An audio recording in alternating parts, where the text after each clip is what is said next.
आज फिर मैंने वही सपना देखा। मैं एक गार्डन में बैठा था।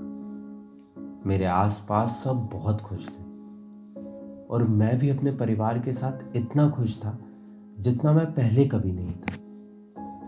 मेरे सपने में बिल्कुल सब कुछ वैसा ही चल रहा था जैसा होना चाहिए था, पर वो एक सपना था और हकीकत में सब बदल चुका था।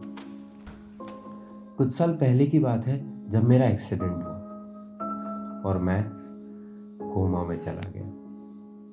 और अब जब मैं उठा तब वक्त को छोड़कर सब कुछ रुक गया था। ना मेरे आसपास अब वो लोग थे, ना ही मेरा परिवार। मैंने बहुत कोशिश की कि कोई तो हो जो मुझे बताए कि आखिर हुआ क्या है, पर कोई नहीं मिला। पर फिर मुझे कुछ न्यूज़पेपर से पता चला कि इंसान को किसी वायरस ने खत्म कर दिया। एक ऐसा वायरस जिससे बचने के लिए हमें सिर्फ हाथ धोने थे और आपस में थोड़ी सी दूरी बनाए रखनी थी। सुनने में तो काफी आसान लगता है ना, पर लगता है कि लोग यह आसान सी बात भी नहीं समझ पाए। पर अब ऐसा कोई नहीं बचा जिससे मैं बात कर सकूं। मेरा दोस्त, मेरे परिवार, मेरे आसपास जितने भी लोग रहते थे वो सब मर चुके। यहाँ तक कि दुनिया में मैं सिर्फ एक इकलौता ऐसा इंसान हूं जो जिंदा हूं।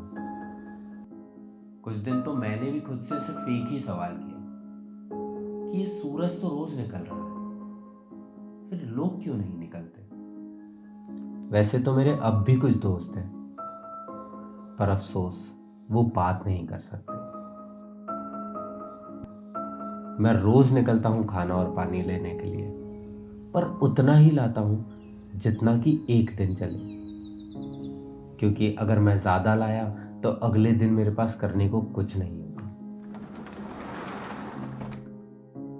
वैसे तो आसपास के घरों में ही कुछ जरूरत की चीजें मिल जाती हैं,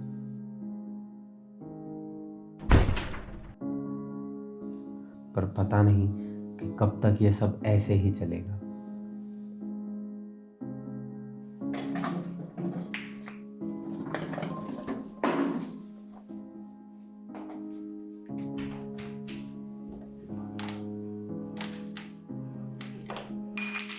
अगर मैं चाहूं भी तो ज्यादा दूर तक नहीं जा सकता, क्योंकि सड़कों पर अब जंगली जानवर घूमने लगे हैं। किसने सोचा था कि एक इंदौर जैसे शहर में जंगली जानवर घूमने लगेंगे।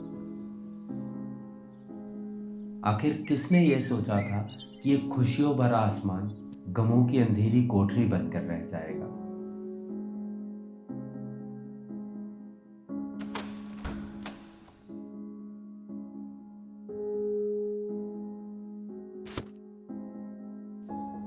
और वायरस, वो तो हर जगह ही फैला हुआ है।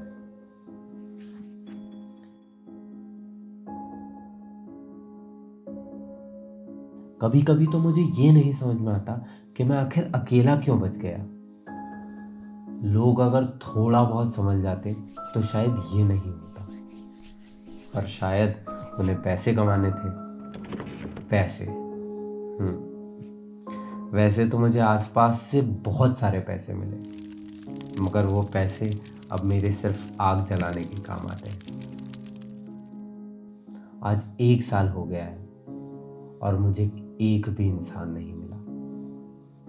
और मुझे अब ये समझ में आने लगा है कि शायद इस पूरी दुनिया में मेरे अलावा अब कोई नहीं बचा है।